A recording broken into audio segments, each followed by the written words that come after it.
Tucked away in the Texas Hill Country, northwest of San Antonio, there's a small community called Poly, Texas. This little village of sorts is somewhere in between a ghost town, a historical marker, and a religious center that people visit today. I was filming a house for a real estate shoot in Pipe Creek and continued on to Bandera when I saw a historical marker off Highway 16. It was quite some length down this small road that I found the first plaque that points out the paths to each structure that remains of Poly.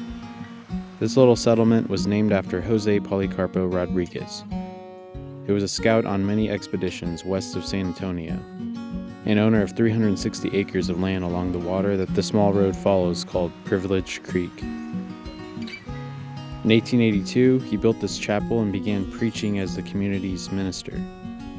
At the height of this community in the 1890s, there were 300 residents, a school, a post office, a general store, and a quiet cemetery.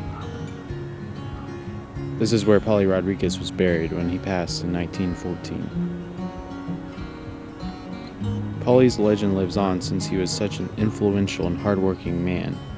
He was a Texas Ranger, a rancher, an Indian scout, and even a judge. Today, the Poly, Texas Pioneer Association has maintained the community and preserved its historic structures.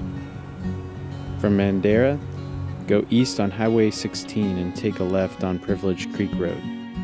There should be a historical marker before this left turn. A 5-minute drive will put you at a crossroads, and going right takes you to the old school. I never actually drove down this way. A left takes you to the cemetery and Poly's chapel. This was paraphrased from the Texas State Historical Association and other sources.